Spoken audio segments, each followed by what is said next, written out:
Welcome back into the Sports Source. This segment of our program brought to you by Medic Regional Blood Center. You may be asking yourself, why do they need to advertise? Well, there is a constant need for regular blood donors in our area. Medic supplies about 275 different blood products every day to 28 different hospitals here in East Tennessee. They need you, they need me, they need everybody listening to me to donate just to keep blood on their shelves. Folks, you can save a life. Medic Regional Blood Center. Learn more at medicblood.org. All right, we're going to be kind of quick in this segment. Is Tennessee making a mistake if they don't make a move now on Jones? Jump to the head of the line on a coaching search and work to save the recruiting class. Are you talking about today? No, they are not making a mistake. This week? This week, no. I don't think they're making a mistake. No, of course not. I mean, look at Tennessee made an early fire on Philip Fulmer. Where'd that get him? Lane Kiffin. Yeah. LSU made an early fire on Les Miles. What did it get him? Ed Orgeron. Southern Cal made an early fire. What did it get him? Clay Helton. I don't Brilliant hires, one and all. It doesn't serve any purpose, in my opinion, to do it around midseason. If you can still look, I don't think they're going to finish 10-2. I said 7-5 before the season. I'd be happy if they landed 7-5 at this point. Yeah. I don't think they're going to go 10-2.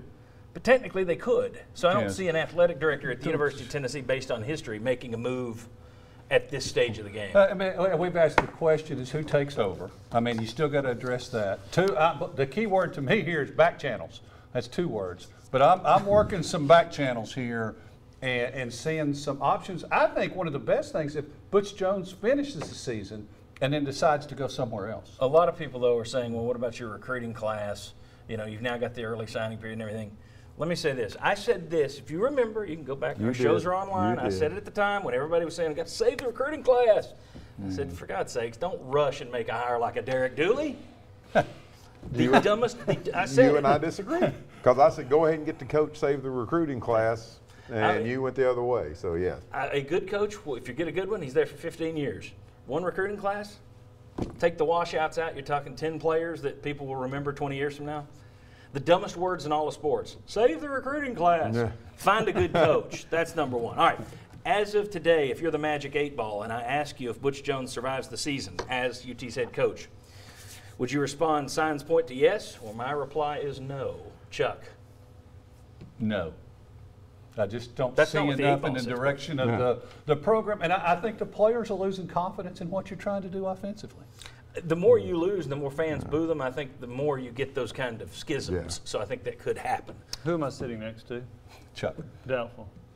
I can't answer the question. I think no, it's going to be hard to turn things around at this point. I don't see the improvement from the offense coming. I think it's hard to envision him turning it around enough at this point. All right, your reply is no.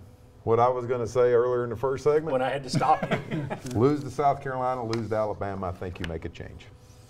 At that point, by the end of October? Yes. Or mid-October? I think it's more likely to be end of October. I think October gives you the answer. I agree. Yeah. Kentucky too. Yeah. Because I think But it's if you don't gonna beat South Carolina, I don't think you beat Kentucky. Yeah. Yeah, I think it's what you're about looking Alabama? at. We'll see. It could be wrong. It could be wrong, but I think you're looking at dominoes. I think you're going to see the crowds start to dwindle, and that's always a coach killer.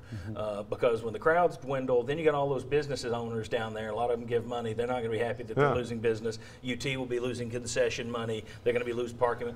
And then next year you're not selling tickets. They're going to see that. They're going to read into that. And I think you've got more games to drop.